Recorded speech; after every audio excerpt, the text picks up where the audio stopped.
আল্লাহ সালেমকে বিদায় করেনি।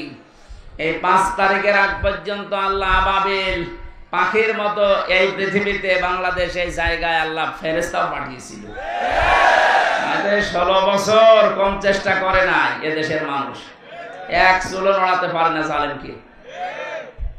আল্লাহ পাক বলেন ইন্নামা নুমলি লাহুম লিয়াজদাদু ইসমা, ওদের পাপের বোঝা যখন পরিপূর্ণ হয়ে যায় ওয়ালাহুম আযাবুম মুহিন, তখন ওদেরকে অপমানজনক শাস্তি দিয়ে ঘিরে ফেলি। এই আয়াতটা যে কত বাস্তব এর প্রমাণ কালামানিক, ওর বিসি পর্যন্ত উড়ে গেছে। নে বা সংসার কর, তালিকা করেছিল না আলেমদের ১১৬ জনের, তার ভেতরে আমার নামও ছিল। আমার মনে হয় এখন আমরা যে অবস্থায় আছি আমরাও এখন এই সালেমদের তালিকা করব। বাংলাদেশের ৫৬০টার উপরে থানা আছে, প্রত্যেক থানায় জালেমদের তালিকা টাঙিয়ে টাঙিয়ে রাখা লাগবে, যেন কোনো জালেম কিয়ামতের আগে দেশে আসতে না। বিশেষ করে আপনাদের এখানে যিনি মানবতার বন্ধু নামে পরিচিত, কিসের বন্ধু? মানবতার শত্রু ওইটা। এগুলো সব মেকি। দরবেশের দাড়ি কি মেকি দাড়ি, দাড়ি কেটে নম হয়ে গেছে দরবেশ। আর এত দাড়ি ছিল না, এটা সম্মানিত মানুষ, এলাকার কৃতি সন্তান, সরকারি একটা চাকরিজীবী। এই লোকটা পর্যন্ত রিকোয়েস্ট করেছিল যে আধা ঘন্টা দেন, আমি বসে আছি, আপনি আমার বন্ধু মানুষ। ও শয়তান বলেছে না, হবে না, এবার আসেন, বাধা দিতে আসেন, ফ্যান করে ছিঁড়ে ফেলা। বাংলাদেশের গোয়েন্দা বিভাগের সর্বোচ্চ পর্যায়ে এখন যিনি আছেন প্রধান, আমাকে কয়েকদিন আগে কল দিয়ে বলছে, হুজুর যেখানে যেই ফোর্সে কথা বলা দরকার কোরআনে বলতে থাকবেন, কারো অনুমতি নেওয়ার দরকার নেই, কোনো বাধা নেই। যদি কোনো মহারথী বাধা দিতে আসে শুধু নামটা টুকে রাখবেন আর আমারে জানাবেন, ও দেশের যেখানেই থাক ঠ্যাং ধরে ছিঁড়ে ফেলবে। বললাম স্যার আপনি ছিলেন কোথায়? আমি কিছুদিন আগে দায়িত্ব পেয়েছি, আমি একজন মুসলিম, মুসলমানের যা কাজ আমি ইনশাল্লাহ তাই করব। অন্যান্য ধর্মের অনুষ্ঠানে যদি অনুমতি না লাগে, মুসলমানের কোরআন প্রচার হবে, এখানে অনুমতি লাগবে কোন কারণে? আর অনুমতি যাদের কাছে নেওয়া হয় মানুষের কাতারে পড়ে। দেখলেন না ওই ওসি কি বলেছে হুজুরকে, যে তোর স্ত্রীর ওই জায়গায় মাহফিল চালিয়ে দেব। এ কথা বলার মতো? আমি কোরআনে কারিম সামনে নিয়ে বলছি, একটা ইমামকে যদি এ কথা বলতে পারে, এই লোক ইমাম সাহেব আজকে আমার নিজে বলল যে আমি থানায় গিয়েছিলাম মাহফিলের অনুমতির জন্য, আমার এই কথা বলেছে। আমার মনে হয় ওসির জন্মের ঠিক নয়, এটা একটা জারোর সন্তান। কোথায় মনে হয় বদলি হয়ে চলে গেছে, যেখানে যা করে খুঁজে বের করা হবে। আমার মনে হয় সংস্কার যখন আরম্ভ হয়েছে এই দেশে, এরকম কোলাঙ্গার মার্কা ছাড়া একটাকেও যেন চেয়ারে রাখা না হয়। আমরা যেন সকাল আসতে আসতে শুনি এরকম দালাল ছাড়া, কোলাঙ্গার ছাড়া এদেরকে কুকুরের মতো এভাবে তাড়িয়ে দেন। নিজেরাই বলছে যে আমার মাকে দেশের মানুষ কুকুরের মতো তাড়িয়ে দিলেও আপনার অনুসারী যারা আছে তাদেরকে কুকুরের মতো দেশের জনগণ তাড়িয়ে দেবে। কারণ এদেশে আপনি যাই করেন কোরআনের বিরুদ্ধে যে টিকে থাকতে পারবেন না। এটা না, আগামীতে যারা আসবেন সে যে আসবে তাদেরকেও যেন সতর্ক থাকা লাগে, বা তারা যেন সতর্ক থাকে যে কোরআনের বিরুদ্ধে অবস্থান নিলে কিন্তু তার কপালে জালেমের মতো পড়বে। আল্লাহ সাফা ইয়াতিকা রাব্বুকা ফাতারদা, হে নবী অতি শীঘ্রই আপনাকে আমি এমন কিছু দেব, দেখাবো, আপনি খুশি না হয়ে পারবেন না। এই আয়াতটা যখন আল্লাহ আমাদের নবীকে শুনিয়েছে, শুধু নবী না, কিয়ামত পর্যন্ত নবীর উম্মতদের জন্য ওই আয়াত। সুতরাং আমরা খুশি না বেজার বলেন? এখন আবার অনুমতি লাগবে নাকি? কার কাছে অনুমতি লাগবে? আসেন আপনি। কালকে আমার দিনের বেলা ছিল যশোর বেনাপোলে, রাতে ছিল সাতক্ষীরা। ওসি সাহেব এসে বলছে, হুজুর আপনার সাথে একটু খাবার খাবো। কেন? গত বছর আপনাকে আমি আসতে দেয়নি, এই জন্য মাফ চাবো। কিসের মাফ? আপনি আবার রাগ করেন না, আমার হাত বাঁধা ছিল। কয়েকদিন আগে আমার মামলা যা ছিল সব আদালত ঢিসমিস করে দিয়েছে, সব খারিজ, বেকসুর খালাস, কোনো দোষ পায়নি এরাই 3টা বছরে। আমি মনে হয় যে বলতে গেলাম যে আদালত 3টা বছর তো মামলা আপনার কাছে আসতো, তখন তো বললেন না যে না কোনো কিছু পাচ্ছি না, মামলার বিচার করব কি দিয়ে।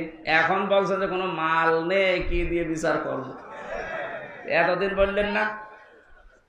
উনি লাজবাব, কিছু বলতে পারতো না। এই কথা বলতো যে হুজুর আমার হাত বাঁধা ছিল। কি বলতো? আমরা চাই ওনার যেমন এখন হাত খোলা। এদেশে 1628টা চেয়ার আছে, মেন জায়গা যারা চালায়, এর 1627টা চেয়ার সব ছিল হাত বাঁধা, একটা চেয়ার শুধু হাত খোলা ছিল। কথা বলছেন? কালকে ওসি সাহেব ওইটাই আমরা জানিয়েছে যে আমরা যাই করে আমাদের হাত বাঁধা ছিল, কিচ্ছু করার নেই, খালি একটা হাত খোলা ছিল। আপনি কি মনে করছেন কাওয়া কাকু এরকম ফটফট করে ওর হাত খোলা? না, ওর হাত বাঁধা। ওরা যা বলতে বলে কাওয়া তাই বলে। আর বাকিগুলোর নাম নিতে আমার ঘৃণা লাগে, ওগুলো মানুষের ভেতরে পড়ে না। সুতরাং আমরা বৈষম্য বিরোধী ছাত্র আন্দোলনের মাধ্যমে যে স্বাধীনতা পেয়েছি, 9 দফা দাবি। কয় দফা? এর একটা ছিল যে আমরা কারো হাত বেঁধে রাখতে চাই না, সব হাত থাকবে খোলা। গতকালকে ডক্টর মোহাম্মদ ইউনূসের ভাষণ শোনেননি? কোনো হাত বাঁধা থাকবে না, সব হাত থাকবে কি? আমরা হাত খোলা থাকতে চাই, তাহলে ন্যায় বিচার কায়েম হবে ইনশাআল্লাহ। আর 100% ন্যায় বিচার কায়েমের জন্য এটা লাগবে, তাছাড়া সম্ভব না। প্রশ্ন আসতে পারে তাহলে উন্নত বিশ্বের যে সমস্ত দেশগুলো আছে ওখানে তো এটা কায়েম নেই, ন্যায় বিচার নেই। না, ন্যায় বিচার নেই। আমি কয়েকদিন আগেও সিঙ্গাপুর, মালয়েশিয়া, থাইল্যান্ড সহ বহু দেশে ঘুরে আসলাম, কিচ্ছু পাইনি। হ্যাঁ, ওখানে নিয়ম নীতি ঠিক আছে, যেহেতু কোরআনে কারিমের বিচার ব্যবস্থা চালু নেই, এই জন্য অনেকের ওপরে ওখানে অবিচার হচ্ছে। এই জন্য অবিচার মুক্ত করার জন্য, ন্যায় বিচার কায়েম করার জন্য এর বিকল্প দুনিয়ায় কিছু নেই, থাকতেও পারে না। এইটা দিয়ে যদি কেউ বিচার ফয়সালা না করে, আল্লাহর ভাষায় সে কাফের, সে জালেম, সে ফাসিক।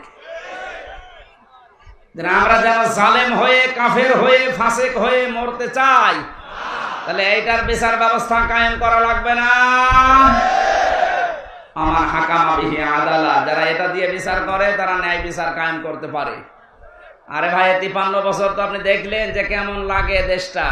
বাবা চালিয়েছিল, দুর্ভিক্ষে মানুষ মরিস, স্বামী চালিয়েছিল, চাচা চালিয়েছিল, আপনাদের এই কথা বলেন না, আপা চালিয়েছে, ভাবি চালিয়েছে। কাঙ্ক্ষিত মানের শান্তি আমরা দেখতে পাইনি, আর পাওয়া সম্ভব না।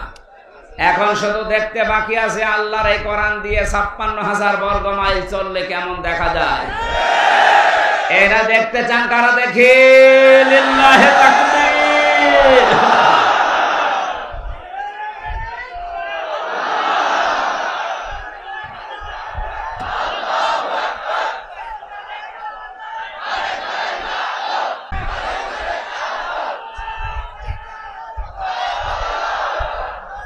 আলহামদুলিল্লাহ, যে আল্লাহ আমাদেরকে আজ তাফসীরুল কোরআন মাহফিলে কোরআনের তাফসীর শোনার জন্য নিয়ে আসলেন, এটা একটা নিয়ামত। এই কারণে আমরা খুশি, বলছি আলহামদুলিল্লাহ। দরুদ পড়ছি, সালাম পাঠাচ্ছি আমাদের নবী মুহাম্মদ রাসূলুল্লাহ সাল্লাল্লাহু আলাইহি ওয়াসাল্লামের প্রতি। আমি গতানুগতিক কথা বলি না, যা বলি ওখান থেকে একটা বাস্তব শিক্ষা নিয়ে আসি। কি গো,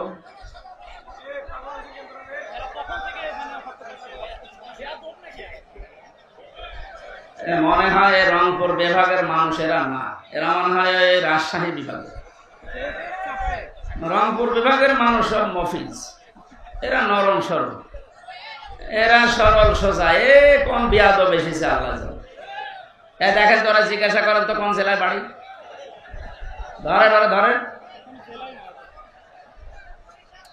সুবহানাল্লাহ, আলহামদুলিল্লাহ, লা ইলাহা ইল্লাল্লাহ,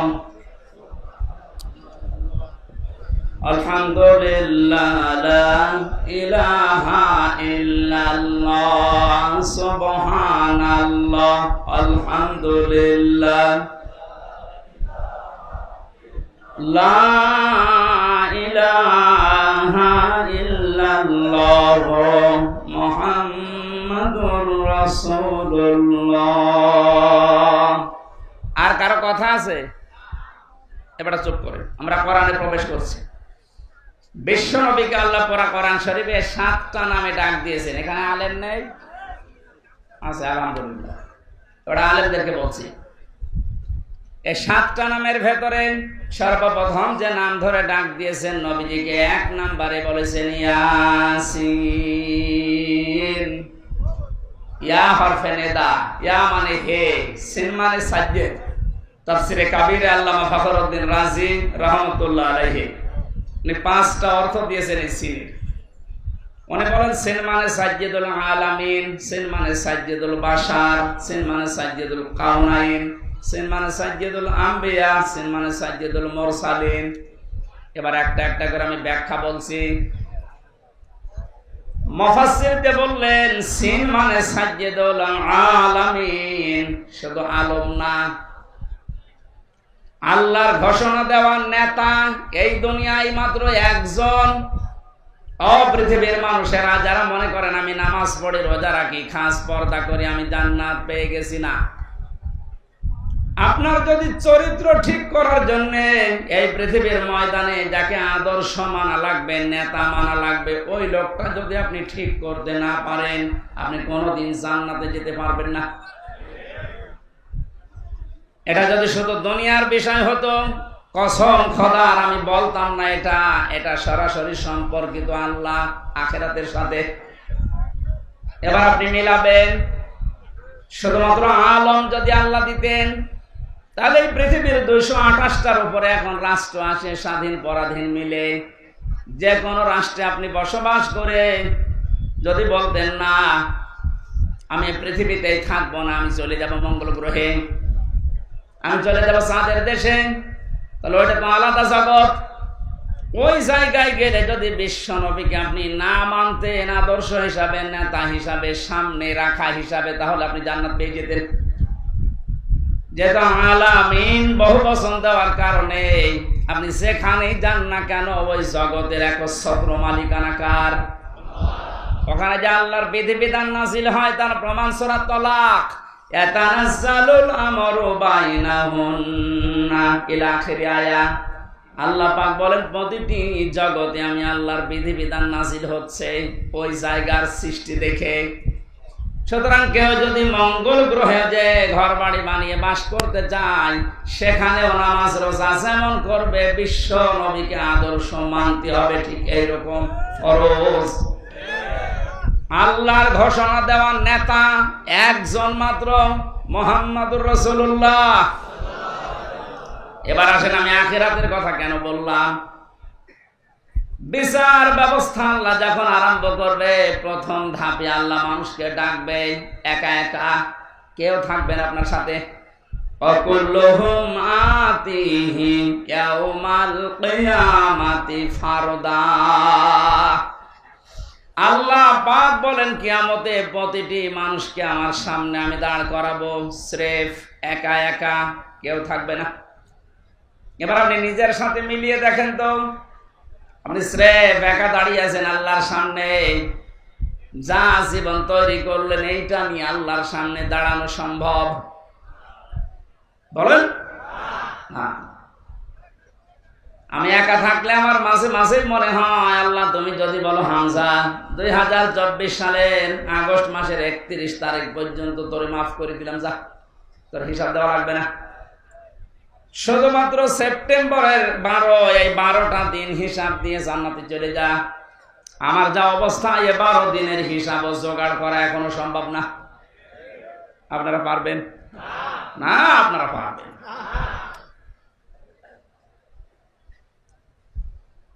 হিসাব এই শব্দটা শুধু আমরা নাম শুনি, এটাতে কত বড় ভয়ঙ্কর বিষয়। যারা বিশ্বাস স্থাপন করেছিল যে হিসাব দেওয়া লাগবে, তাদের চরিত্র পরিবর্তন হতে সময় লাগে নাই। আর যাদের ভেতরে টেন্ডেন্সিটা আজও পয়দা হয়নি, ওই মানুষগুলো কাবা শরীফের পাশে যে মাসের পরে মাস থেকে আসে, তারপরও চরিত্র বদলায়নি। এর প্রমাণ এই দরবেশ বাবা। আমি সেই কয়বার কাবায় গিয়েছি, সেই কয়বার দেখেছি ও কাবার পাশে ওই তাওহীদ টাওয়ারে থাকে। 14-15 লক্ষ টাকা খরচ সেখানে, আর আমরা থাকি 1.5 কিলোমিটার দূরে। এত কাছাকাছি থাকার পর ওর চরিত্র দেখেছেন 36,000 কোটি টাকা, অথচ পদ্মা সেতু বানাতে লেগেছে 32,000 কোটি, তা তো মারিং কাটিং। কথা বলে না, ও টাকাগুলো যদি পাচার না হতো আমার মনে হয় সেতু আর একটা বানানো যেত। কয়েকদিন আগে মালয়েশিয়া দেখলাম পেনাংয়ের পাশে 2টা সেতু পাশাপাশি, একটা 18 কিলো, একটা 9 কিলো। আমাদেরটাও হয়ে যেত। টাকাগুলো সব, এত বড় দরবেশ যদি এই কাজ করে, ওর একটা বড় জীবনে চিন্তা আসে না যে আমাকেও দাঁড় হওয়া লাগবে আল্লাহর সামনে। ও জীবনে 36,000 কোটি না, 36 টাকাও এখান থেকে এখানে করতে পারতো না। কালকে যশোরের বেনাপোলে যিনি আমার মাহফিলের সভাপতি ছিলেন, বাংলাদেশ জামাত ইসলামের কেন্দ্রীয় কমিটির শোরা সদস্য উনি মাওলানা আজিজুর রহমান, ওনার জীবন চরিত্র শুনলাম আশপাশের মানুষ থেকে।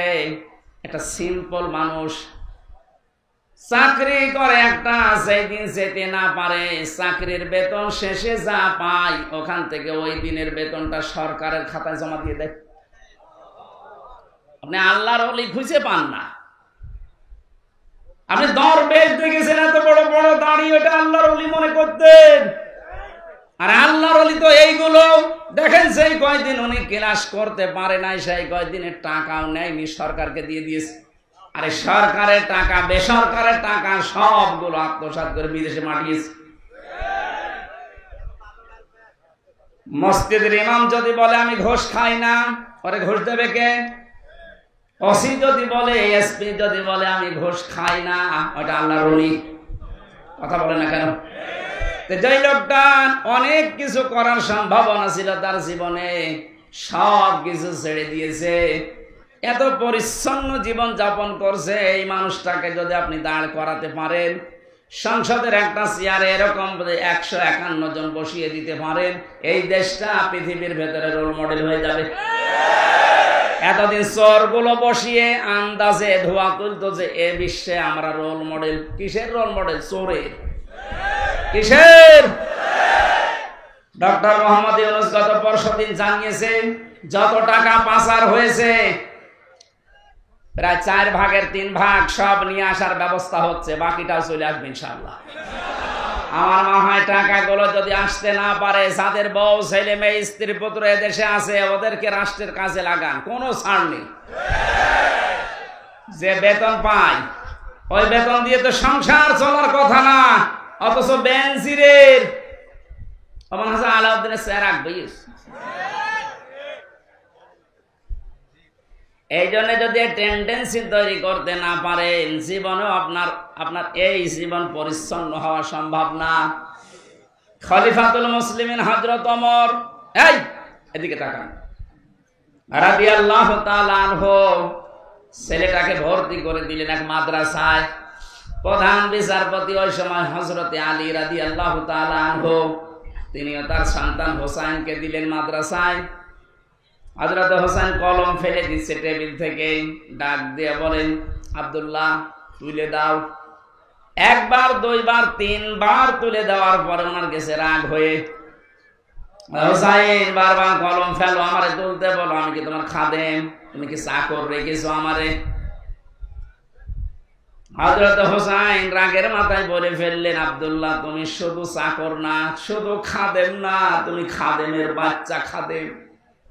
ওই সময় উনি প্রেসিডেন্টের ছেলে। বাড়িতে গিয়ে বলছে, আব্বা আমি আর মাদ্রাসায় যাব না। কেন? হোসেন আমাকে গালি দিয়েছে আমি নাকি খাদেমের বাচ্চা খাদেম, অথচ তুমি তো দেশের প্রেসিডেন্ট। তুমি যদি এর বিচার না করো মাদ্রাসায় আমি পড়বো না। ঠিক আছে, আজকে না সোমবার বিচার হবে। মানে খুতবা দিচ্ছিলেন, বয়ান বন্ধ করে বললেন, হোসাইন আসো। বলে হ্যাঁ, এদিকে আস। তুমি আমার ছেলেকে গালি দিয়েছো। হ্যাঁ দিয়েছি। কেন দিলে?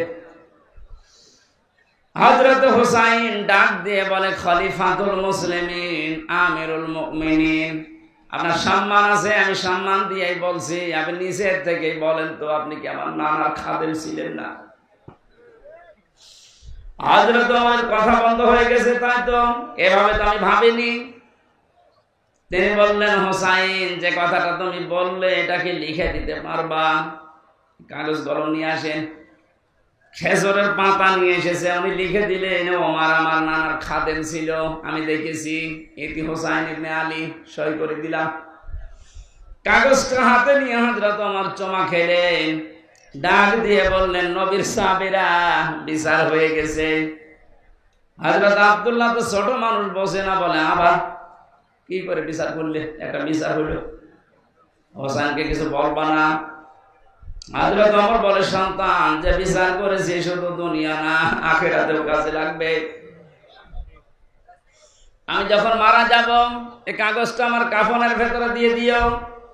বিচার যখন শুরু হবে, আমার আল্লাহ পাক যদি আমার জীবনের কিছুই পছন্দ না করে, এই কাগজটা তুলে দেখাবো রব্বুল আলামিন, তাকাও এদিকে, তোমার নাম নবীর নাতি লিখে দিয়েছে, আমি নবীর খাদেম ছিলাম। হলো তুমি আমার বিচারটা সহজ করে আমারে মাফ করে দাও। অথচ জান্নাতের গ্যারান্টি পেয়েছে জিন্দা অবস্থায়। আকাশের যে তারকা দেখতে পান, নবীজি বলেন, কেউ যদি গণনা করে হয়তো একদিন শেষ করে ফেলবে গণনা করে। কিন্তু হযরত ওমর 26 বছর বয়সে মুসলমান হওয়ার পর যত নেকির কাজে আঞ্জাম দিয়েছে, কিয়ামত পর্যন্ত কেউ যদি ওমরের নেকি গণনা করে শেষ হবে না। কোন পর্যায়ের মানুষ ছিলেন উনি! হিসাব নিয়ে কত ভীত সন্তুষ্ট ছিলেন। কিয়ামতে বিচার ব্যবস্থায় প্রথমে আল্লাহ আপনাকে দাঁড় করাবে, কিন্তু স্রেফ একা, কেউ থাকবে না আপনার পাশে। দ্বিতীয় স্টেপে আল্লাহ এবার আপনাকে একা ডাকবে না, এইটা বোঝানোর জন্য আমি বলছিলাম, ভালো করে খেয়াল করেন। ইয়াউমা নাদউ কুল্লা উনাসিম বিইমামিহিম, সূরা বানী ইসরাঈলের 72 নম্বর আয়াতের প্রথম অংশে আছে। রব্বুল আলামিন বলেন, কিয়ামতের দিন প্রতিটি মানুষকে বিচারের দ্বিতীয় ধাপে এবার তার নেতার সাথে ডাক দেব। কার সাথে? আরো জোরে বলেন। আগে নেতা, এরপরে কর্মী। বাংলার মানুষেরা বারবার এমনি খেলা করার জন্য বলছে না, এই জন্য বলছে।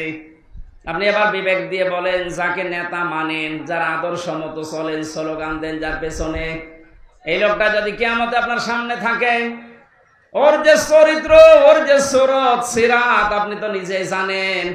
ওকে সামনে দেখলে আল্লাহ মাফ করবে বলে মনে হয়? বলছেন না, এখনই ধরা খাবে। দেখলেন আপনারা নিজেরাই বলছেন যে না, যার পেছনে আছি এরে দেখলে আল্লাহ মাফ করার কথা না, কারণ এর ভেতরে বাইরের কিছুটা কিছু আমি জানি। এই লোকটাকে যদি এখনই এই বিশ্বাস করেন যে না, ওরে দেখলে আল্লাহর আরো রাগ হয়ে যাবে, তাহলে এই মুহূর্তে আপনার সিদ্ধান্ত পাল্টাতে হবে। যদি এটা রাজনীতি মনে করেন, হ্যাঁ এটাই রাজনীতি। আপনি এমন মানুষের পেছনে থাকবেন, কিয়ামতের ময়দানে যাকে আল্লাহ দেখলে আল্লাহর রাগ না, আল্লাহর আনন্দ বেড়ে যাবে। এরকম মানুষ দেশে নেই।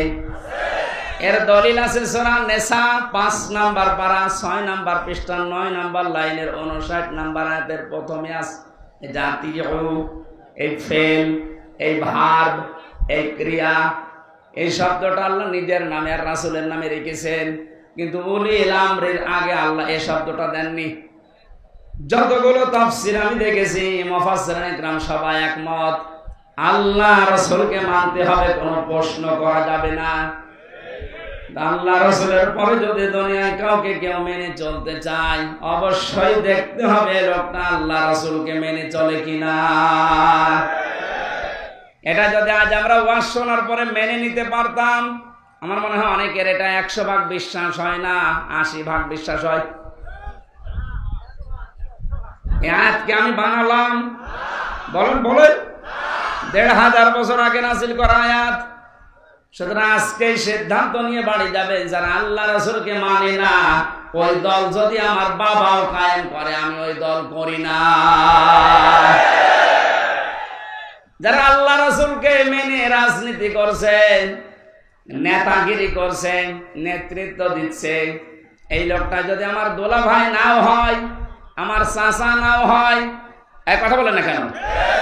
নামাজ যেমন ফরজ মনে করে পড়ি, এর পেছনে আমি ফরজ মনে করে থাকবো, কারণ নির্দেশ কার? নাকি আল্লাহর নির্দেশ নেই? যেহেতু আল্লাহর ঘোষণা দেওয়া নেতা পৃথিবীতে মাত্র একজন, আমাদের খুব হিসাব করে দুনিয়ার জীবন চালাতে হবে। আল্লাহ রাসূলকে যে মানি না, ও যদি পীর সাহেব হয়, আমি ওকে মানি না, ওর পেছনে আমি নেই। অনেকেই মনে করে আমি যদি নামাজ পড়ি, আমি হজ করে আসলাম বারবার, আমার হজের এজেন্সি আছে, এরপরও আমি জান্নাত পাবো না। আপনি তো হজের এজেন্সি নিয়ে মসজিদের সভাপতি, এই ভাদুড়িয়া, আপনি তাকান আবু জাহেলের দিকে, ও কাবা শরীফের সভাপতি ছিল। আপনি যে মসজিদের সভাপতি, কে এসে নিয়ে মসজিদ বারবার ডিস্টার্ব করে।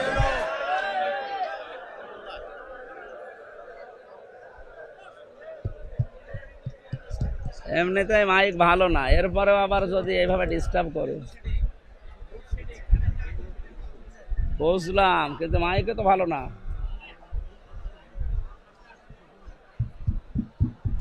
মাইক আমার গলা টানছে, আমার গলা ভেঙে যাচ্ছে। এটা ঠিক হয়নি ভাই, এত বড় আয়োজনে আপনি মাইক দিয়েছেন কেন? আপনার পাওয়ার নেই। কোন জায়গায় ভাদড়িয়ার মাইক না?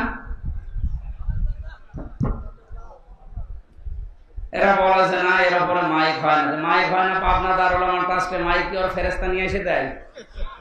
ওদের মাইক দেখেন তো আধা হাত দূরে থেকে কথা বললে শোনা, তো পাওয়ার আছে, রসনের সাথে মতো না।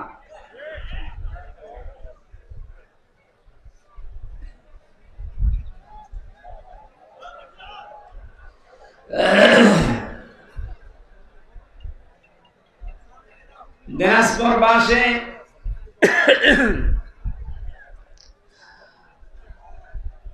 সূরা আরাফের ৮ পারার ২০ পৃষ্ঠার ৩ নাম্বার লাইনে একটা আয়াত আমার বেশি বেশি করে মনে পড়ে। এটা ফাজাইনাহু আহলাহু ইল্লা মারাতাহু কানাত মিনাল গাবিরিন।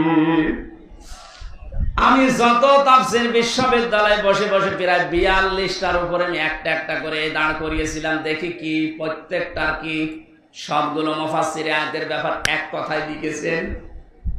হযরত লূত আলাইহিস সালামের জামাত দুইজন ফেরেশতা এসে লূত নবীকে বললেন, আপনার উম্মত যারা আছে তাদেরকে নিয়ে আপনি চলে যান, কিন্তু সাবধান আপনার স্ত্রীকে নেবেন না, এখানে আমরা আল্লাহর গজব নাযিল করব। প্রশ্ন আসতে পারে, লূত নবীর স্ত্রীর চরিত্র খারাপ ছিল? না না, পৃথিবীর কোন নবীর স্ত্রীর চরিত্র খারাপ না, কারণ কোন হারাম রক্তের ভেতর আল্লাহ নবীদের রক্ত প্রবেশ করার নাই। আমরা আজ দেখতে পাই অনেকের হারাম রক্ত, এ কারণে আন্ডা বাচ্চা যা হয় ওগুলো হারাম হয়। হযরত নূহ আলাইহিস সালাম এই কারণে ৯৫০ বছর পরে তিনি দোয়া করেছিলেন, লা তাদার আলাল আরদি মিনাল কাফিরিনা দাজ্জারা। হে আল্লাহ, জালেমদের কাফেরদের একটা আন্ডা বাচ্চা পর্যন্ত জমিনে না থাকে, কারণ যেটা থাকবে ওর পেট থেকে যেটা আসবে ওইটা হারামি হবে। এজন্য জালেম যারা, তারা যেহেতু বিদায় নিয়েছে, আনাসে কানাসে এখন যেগুলো আছে বিভিন্ন জায়গায় দায়িত্বে, আমরা এগুলোর একটাকেও দেখতে চাই না, কারণ এর পেট থেকে সামনে যাবে ওটা ডবল হারামি হবে। কয়েকদিন আগে বাংলা একাডেমির না কোন শিল্পকলা একাডেমির একজন দায়িত্ব পেয়েছে একটা নাস্তিক, সৈয়দ জামিল আহমেদ। এই লোকটা আল্লাহর কোরআনে কারিমের পর্দা একটা ফরজ বিধান বলছে ২০২৪ সালে পর্দা মেয়েদের দরকার নেই। ওয়াজ মাহফিল, তাফসীর মাহফিলের কাউন্টার হিসেবে গান বাজনার আয়োজন করো। জীবন দিয়ে যারা আবু সাইদের মতো, মুগ্ধ ভাইয়ের মতো, রায়হানের মতো, রফিকের মতো, ইয়ামিনের মতো, আল্লাহ রাসূলকে বিশ্বাস করা মানুষগুলো যারা জীবন দিয়ে এই দেশটাকে স্বাধীন করে আমাদেরকে দিয়ে গেল, এই স্বাধীন দেশ কয়েকদিনের ভেতরে এমন মানুষকে দায়িত্ব দিলেন যে আল্লাহর ফরজ বিধান পর্দায় মানে না। আমরা ইমিডিয়েটলি এই লোকটার পদত্যাগ দাবি করছি। আমাদের আওয়াজ হয়তো পর্যন্ত যাবে না, কিন্তু আরশ পর্যন্ত চলে গেছে। কারণ বিধানটা কার? পর্দা করা লাগবে মেয়েদের, এ বিধানটা হামজার। আরো জোরে বলেন। সৈয়দ জামিল আহমেদকে আমি ব্যক্তিগতভাবে ঘৃণা করছি এই কারণে, কারণ কোরআনের বিরুদ্ধে, আল্লাহর বিরুদ্ধে। আর আল্লাহ বিরোধী কোন লোক আমরা এই ৯৬% মুসলমানের দেশে দেখতে চাই না। এর পদত্যাগ দাবি করেন কারা কারা দেখে? লিল্লাহি তাকবীর।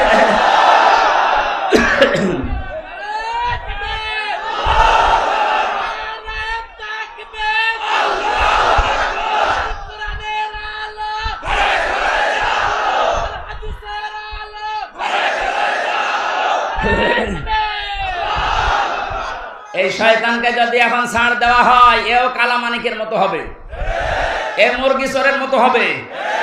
ওই সময় যদি কালামানিককে বিসি বের করে দেওয়া যেত, ও আর ১১৬ জনের তালিকা করতো না। সবচাইতে বেশি ইসলামের বিরুদ্ধে কথা বলেছিল এই লোকগুলো। সেই গপলা সেটা কোথায় গেল? সেই জাফর ইকবাল নাকি ষাঁড় ইকবাল? এইটাকে এখন ধরা দরকার। আলেমদের ফাঁসি চেয়েছিল। কথা বলেন না কেন? এটা নির্ভেজাল শয়তান এগুলো।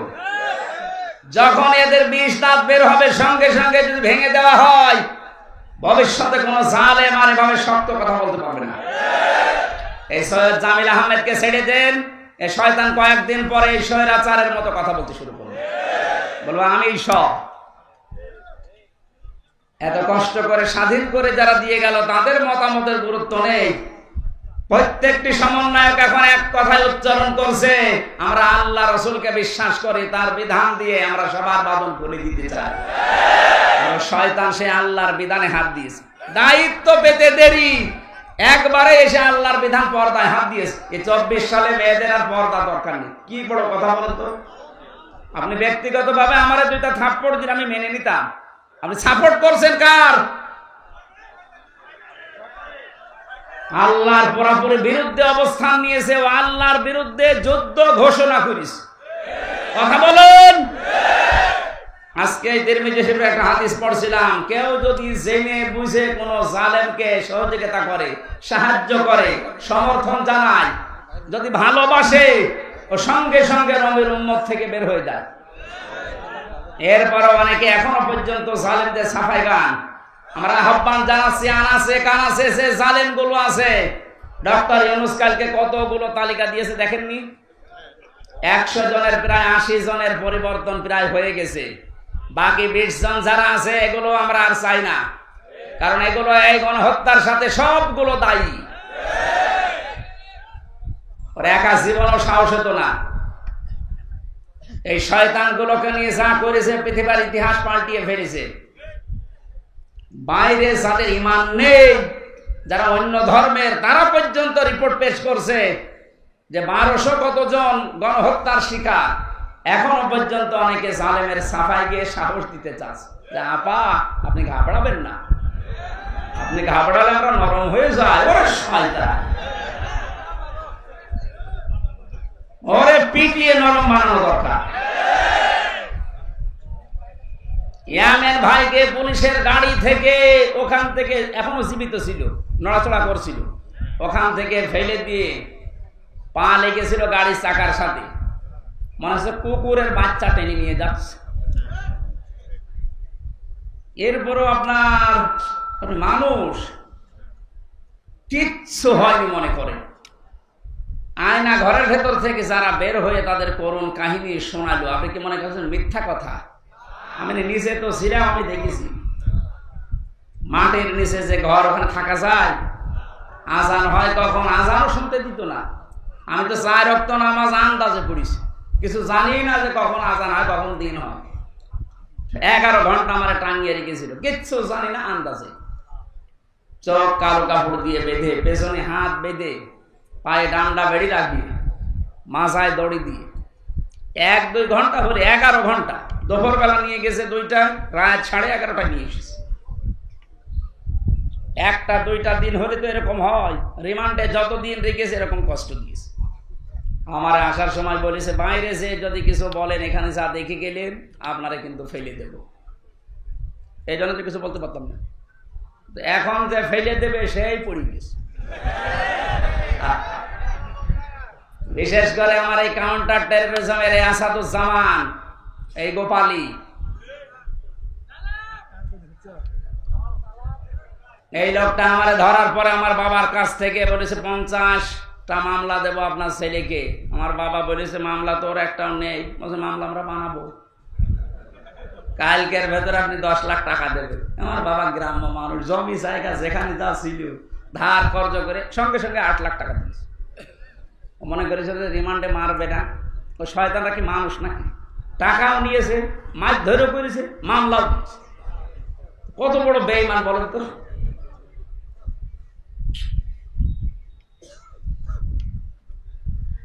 জালেমের পক্ষে যারা সাফাই গান, আপনি আর মানুষ নেই, আপনি আল্লাহর মামলার আসামি।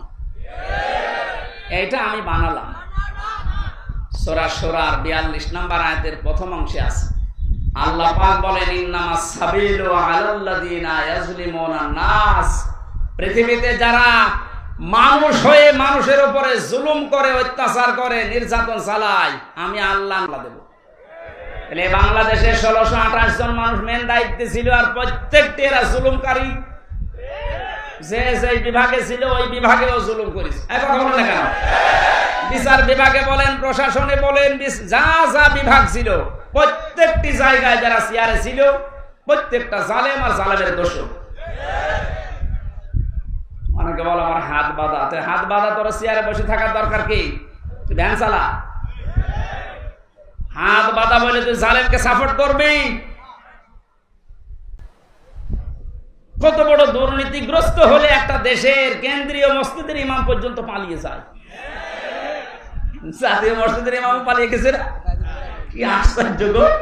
কোথায় পৌঁছিয়েছে দেশটা যে মসজিদের ইমাম পর্যন্ত পালিয়ে গেছে। কারণ সেও নিজেকে নিজে অপরাধী মনে করছে যে জনগণ ধরলে আমারও ছিঁড়ে ফেলবে। কথা বলুন। এত বড় বড় দাপটের কথা বলতো আমার কুষ্টিয়ার ওই দুই আল্লাহর ওলি। একজন যখন পচা ডিম খাচ্ছে, আর একজন এমন পালানো পালিয়েছে ওর বাড়ির ইট পর্যন্ত খুলে নিয়ে চলে যাচ্ছে। এই যে আমার সাক্ষী, আমার কুষ্টিয়ার দায়িত্ব ছিল এই লোকটা, আপনাদের এখানে বাড়ি। আসার সময় বলছিল যে ওখানকার যে কয়েকজনের নাম বললো, একটাও তো ও মানুষের কাতারে পড়ে না। আমি নামগুলো নাই বললাম। এই মানুষগুলোর জন্য দায়িত্ব পালন করতে পারেনি। এত নিকৃষ্ট চরিত্র এদের। এখানে নিজে নিজে ভালো আমল করছে, নিজে ভালো থাকছে, এইরকম যারা মনে করছেন, আমি তাদেরকে এই সূরা আরাফের 83 নম্বর আয়াতটা শোনালাম। হযরত লূত নবীর স্ত্রীর চরিত্র ভালো ছিল, তার চরিত্র খারাপ না, কিন্তু সে তলে তলে চরিত্রহীনদেরকে সাপোর্ট করত। বলেন, একটা নবীর স্ত্রী নিজে খারাপ না, নিজে চরিত্রহীনা না, কিন্তু চরিত্রহীন মানুষদেরকে তলে তলে সাপোর্ট করার কারণে আল্লাহ তাকে যদি জাহান্নামে দেয়, আপনাকে দেবে 1 আর 2। উনি মনে করেছেন আমি নামাজ পড়ি, রোজা রাখি, আমার এত বড় দাড়ি, আমার বউ পর্দায় থাকে, তাতে কি হয়েছে? আপনি সাপোর্ট করেন কাকে? কথা বলুন। আশা করছি আপনার শুভবুদ্ধির উদয় হবে। আমার বংশের 100 জনের প্রায় 98 জন জালেমের সদস্য ছিল। ওদের সেকেন্ড নবী ছিল আল্লাহর ওলি গোপালগঞ্জের। ওরা নবীকে তো বিশ্বাস করতো যে নবী মুহাম্মদ রাসূলুল্লাহ আছে একজন, কিন্তু আর একজনও নবী আছে। আমি একবার একে রংপুরের গাইবান্ধা মাহফিলে এসেছিলাম 16 সালের দিকে। একটা ছেলেকে বাড়িতে ভাত খাওয়ার সময় জিজ্ঞাসা করছে, ইংলিশ মিডিয়ামে পড়ে, যাই তোমার নাম কি? নামও পড়েছে উল্টাপাল্টা নাম, বাংলা ইংরেজি মিলিয়ে। জিজ্ঞাসা করলাম কালেমা বলতে পারো? মুখস্থ নেই। মুখস্থ নেই মানে আমাদের নবীর নাম কি? এরশাদ। হ্যাঁ, উনি তো রাস্তাঘাট বানায়। তার মানে রাস্তাঘাট বানিয়েছে এলাকায় এরশাদ সাহেব, ও মনে করা এটা মনে হয় নবী। আমার বংশের লোকের চরিত্র এরকম ছিল। নবী একজন আছে মুহাম্মদ রাসূলুল্লাহ, কিন্তু ওরা সেকেন্ড নবী হিসাবে মনে করতো। এইরকম শক্ত দোড়া। আগস্টের 5 তারিখের 1টার সময় যখন আল্লাহর ওলি চলে গেছে পালিয়ে, ওরা বিকাল 5টা বাজতে বাজতে তখন মোবাইলে কল দিয়ে বলছে, বাবাজি আমরা সব এখন জামাত ইসলামী করি, এখন জামাত ইসলাম। তারপরও যাক ফিরে এসেছে, ওয়েলকাম, ধন্যবাদ। ওরা যা করেছে বুঝে করুক না বুঝে করুক, আল্লাহ যেন ওদের মাফ করে দেয়। আর ওদের মতো এ দেশে রানাসে কানাসে আরো যারা আছেন, আপনি মনে করছেন আবার জালেমরা সংগঠিত হবে, অত ভাত দুধ দিয়ে খাই না। সময় শেষ হয়ে গেছে, আপনারা মরণের গড়গড়া নিয়ে আসার আগে ফিরে আসেন। জালেমদের তো দুনিয়াও শেষ, আখেরাতও শেষ। কথা বলে কেন? দুনিয়া এখন আর রাস্তায় বের হতে পারবে? মামুনুল হক কয়েকদিন আগে বলে না যে জালেমদের তালিকা করে করে মোড়ে মোড়ে টাঙিয়ে দেন, যেন কিয়ামতের আগে দেশে ঢুকতে না পারে। এমন যেমন দেখলেই পিটিয়ে মানুষ মেরে ফেলছে। ঝিনাইদহে এক জালেমকে পিটিয়ে মেরে রাস্তার ওখানে উলঙ্গ করে টাঙিয়ে রেখেছে। শেষ পর্যন্ত মহিলারা যখন দেখছে যে না জিনিসপত্র সব দেখা যাচ্ছে, তাড়াতাড়ি করে ওখানে নামিয়ে কবর দিয়েছে। কি করবো, ছাতা ওকে দেখার মতো? এত বড় হারামি।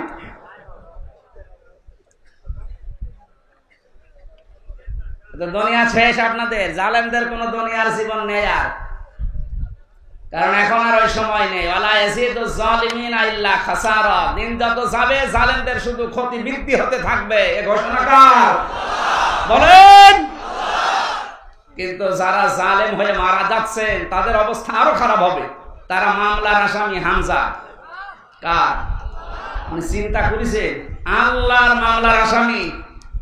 বাদী যত শক্ত হয় মামলা তত কঠিন হয়। আমার মামলার বাদী যেহেতু রাষ্ট্র ছিল, এই জন্য মামলার জামিন হইতো না। অথচ এই মামলায় অনেকে 1.5 মাস 2 মাস পরে বের হয়ে চলে গেছে। আমার 3 বছরও জামিন নেই। তার মানে আমার মামলার বাদী সলিমদ্দি কলিমদ্দি না, একেবারে সে যাই হোক। কিয়ামতের দিন যিনি নিজে বিচার করবেন, নিজে রায় দেবেন, নিজে বাদী, বলেন তো আপনার মাপ পাওয়ার কোনো সম্ভাবনা আছে?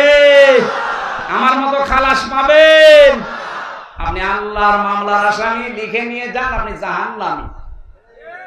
এই জন্য আপনার চরিত্র ভালো, কিন্তু আমার মানুষকে সাপোর্ট করেন, তার চরিত্র ভালো না, আপনি ওর জন্য আপনার কপালও পড়বে। আল্লাহ আমাদেরকে শুধু ইয়াসিন সূরা পড়লে 10 খতম কোরআন শরীফের সওয়াব হয়। এর ভেতরে 83টা শিক্ষা আছে। এগুলো আমাদের প্র্যাকটিক্যাল লাইফে থাকা লাগবে। কথা বলেন ঠিক কিনা? আল্লাহ আমাদেরকে ইয়াসিন থেকে যে শিক্ষাগুলো দিতে চান, এটা আমাদের বাস্তব জীবনে প্রতিপালন করার তৌফিক দিন, আমিন।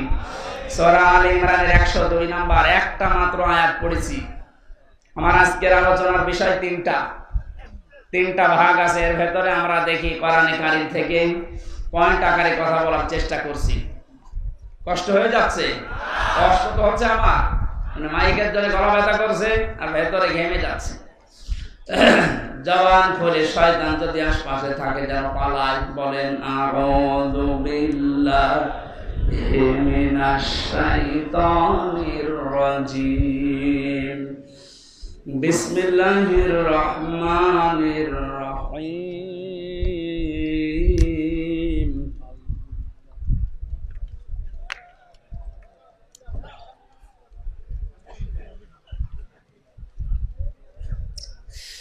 ইয়া আইয়ুহাল্লাযীনা আমানুত্তাকুল্লাহা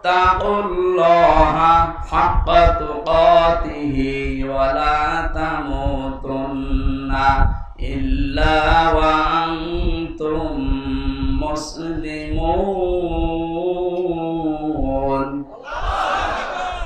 সূরা আলে ইমরানের নামকরণ, ঐতিহাসিক প্রেক্ষাপট এবং কিছু শিক্ষা এখানে আছে। আপনারা তাফসিরে ইবনে কাসির দেখলে এগুলো পাবেন। আমরা মূলটায় যাচ্ছি। আল্লাহ প্রথমে এখানে ডাক দিয়েছেন শুধুমাত্র ঈমানদারকে। কাদেরকে? আমরা কি ঈমানদার না বেঈমান? এখন আপনার ঈমান আছে কিনা এটা পরিমাপ করবেন কি দিয়ে? দাড়ি পাল্লায় তুলে দেন নাকি? আল্লাহর নবী থার্মোমিটার দিয়েছেন। এদিকে তাকান, খুব গুরুত্বপূর্ণ বিষয় ভাই। নবীজি বলেন ইদা সাররাতকা হাসানাতুকা ওয়া সাআতকা সাইয়্যাতুকা ফাআনতা মুমিন। তোমার যে ঈমান আছে তুমি কিভাবে টের পাবে জানো? যদি তোমার ভালো কাজগুলো তোমাকে আনন্দ দেয়, আর অন্যায় কাজ দেখলেই তোমার কষ্ট লাগে, বুঝবা তোমার ঈমান আছে। ও দিনাজপুরবাসী, এদেশের দিকে তাকিয়ে বলেন তো, ভালো কাজ সবার কাছে ভালো লাগে? অন্যায় কাজ সবার কাছে কষ্ট লাগে, সুতরাং ভালো কাজ যার কাছে ভালো লাগে, অন্যায় কাজ দেখলে যার কাছে কষ্ট লাগে, সে যেন মনে করে আমার ঈমান আছে। আর যার কাছে ভালো কাজও ভালো লাগে, অন্যায় কাজও ভালো লাগে, সে যেন বোঝে সে মুনাফিক। আল্লাহ এখানে মুনাফিককে ডেক দিয়েছেন না ঈমানদারকে? আমরা অন্তত দেখতে পেলাম যে আমার অবস্থান কোন জায়গায়। আমি যদি ঈমানদার হয়ে থাকি, আল্লাহ এবার আমাকে আদেশ দিচ্ছেন, ইত্তাকুল্লাহ, আমাকে ভয় করো। আমাকে কি করো?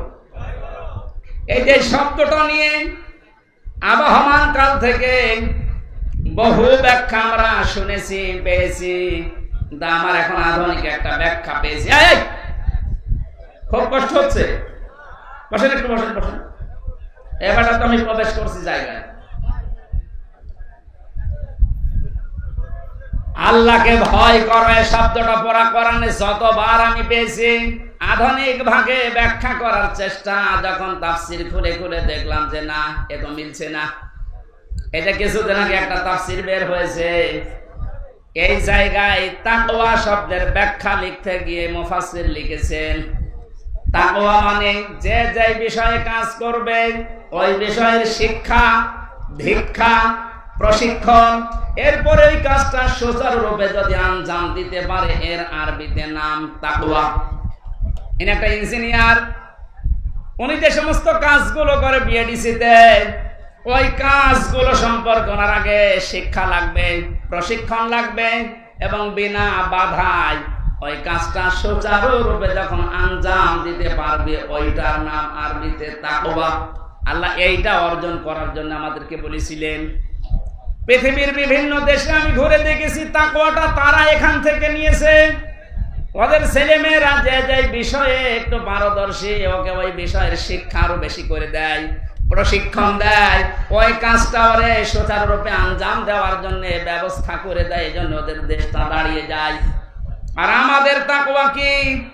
যে বিষয়ে যাকে দেওয়া হয়েছে ওই বিষয়ের শিক্ষা ওর নেই, প্রশিক্ষণ নেই, হাত বাঁধার কারণে কাজও করতে পারে না, এ দেশটা উপরে যাওয়ার তুলনায় নিচে নেমে যায়। এক কথা বুঝতেছেন? সুতরাং তাকওয়া অর্জন করার জন্য শিক্ষা দরকার, প্রশিক্ষণ দরকার, এবং বিনা বাধায় সুচারুরূপে কাজটা আঞ্জাম দেওয়ার পরিবেশ দরকার। আমি যতটুকু বুঝলাম, দেখলাম, আপনি আবার অন্য মাইন্ডে নেবেন না, একেবারে নিরপেক্ষ দৃষ্টিতে কোরআন আমি হাতে নিয়ে বলছি। বাংলাদেশ জামাত ইসলামী আর ইসলামী ছাত্র শিবিরকে এই কাজটাই করার জন্য চেষ্টা চালাচ্ছে। আপনি খোঁজ নিয়ে দেখেন, এদের যে যেই বিভাগে লোক আছে, আপনি দেখেন ওই বিষয়ের শিক্ষা তার পরিপূর্ণ এবং প্রশিক্ষণ পরিপূর্ণ। কারণ ওদের সভ্যতারি আছে, ওদের মাসে মাসে মিটিং আছে, 15 দিনে মিটিং আছে, সপ্তাহে মিটিং আছে, এগুলো শিখায়। আপনি যে বিষয়ে যাবেন, হ্যাঁ, বিচার ব্যবস্থায় যাবেন, যান, শিক্ষা ব্যবস্থায় যাবেন, যান, চিকিৎসা বিভাগে যাবেন, যান, প্রত্যেকটা দিগার বিভাগে আমরা দেখতে পেয়েছি এরা আগে শিক্ষা দেয়, প্রশিক্ষণ দেয়, এরপরে বিনা বাধায় কাজ করার জন্য যে সমস্ত সিঁড়ি দরকার, কাঁটাযুক্ত পথ, তারপরও পাড়ি দেওয়ার জন্য প্রশিক্ষণ দেয়। এই জন্যই তো এই মানুষগুলো দাঁড়িয়ে যাচ্ছে। গত কয়েকদিন আগে অধ্যাপক আনিসুর রহমান, একটা নাস্তিক, এই লোকটা ঘোষণা দিয়েছে 5টা বছর যদি জামাত আর শিবিরের হাতে দেশটা দেওয়া যায়, এদের যে অ্যাক্টিভিটিস, এদের যে কাজকর্ম, যে ইখলাস যা আছে এদের ভেতরে, এদের যে প্রশিক্ষণ, এদের যে ধৈর্য, এরা 5 বছরে দুর্নীতি মুক্ত করতে 100% সাকসেস হবে। এটা আমার নিজের কথা না, একটা নাস্তিকের কথা। আমি যখন বিশ্ববিদ্যালয়ে ছিলাম, একটা নাস্তিক এই লোকটা আল্লাহ বিশ্বাস করে না। আমি যেহেতু নামাজ পড়াতাম জমার দিন, আমার কাছে এসে বলছে, হুজুর, আমার মেয়ে পড়ে মাস্টার্সে, প্রাইভেট পড়াবো, একটা শিবিরের ছেলে দেন তো। কেন? আপনি একটা নাস্তিক, আল্লাহ মানেন না, রসুল মানেন না, অথচ আজকে নামাজে এসেছেন সপ্তাহে একদিন লোক দেখানোর জন্য, আর আপনার মেয়ে পড়াবেন, সে তো বেপরদা মেয়ে, তারে পড়াতে আপনি চাচ্ছেন শিবিরের ছেলে। কেন? কত সোনার ছেলে আছে, দেখতে পান না? একটা নাস্তিক আমার বলছে, হুজুর দেখেন, সোনার ছেলেদের সম্পর্কে আমি জানি, আমার মেয়েকে যদি তাদের কাছে পড়তে দেয় ওরা মেয়ে সহ খেয়ে ফেলবে, কিন্তু শিবিরের ছেলের কাছে দিতে চাচ্ছি এই কারণে অন্তত এদের কাছে দিলে আমার এই বিশ্বাস আছে যে আমার মেয়েটা নিয়ে এরা পালাবে না।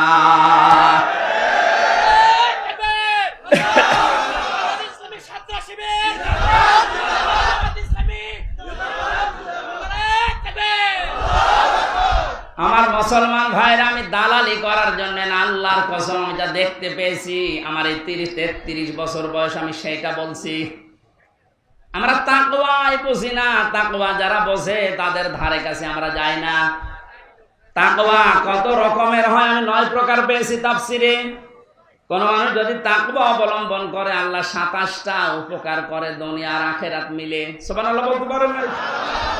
এটা তাফসিরে ফি জিলালিল কোরআনে এই তাকওয়ার ব্যাখ্যায় সরাসরি একটা একটা করে পয়েন্ট আকারে আছে।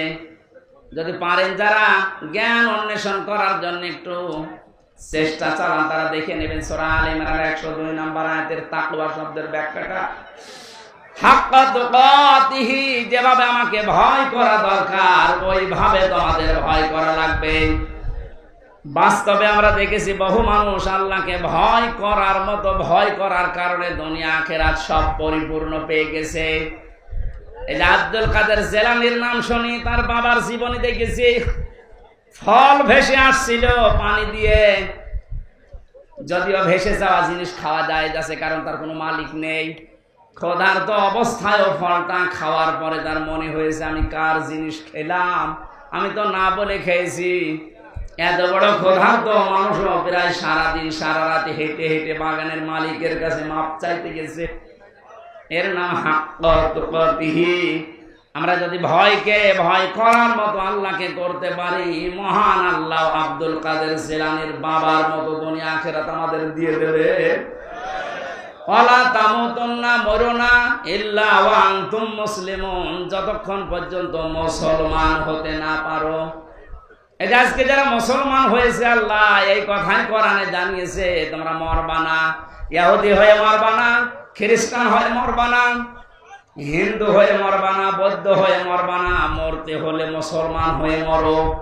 মুসলিম শব্দটা এসেছে ইসলাম থেকে, সেলমন বা সালমন থেকে। এর শাব্দিক অর্থ শান্তি, আর রাহাতুন মানে সুখ।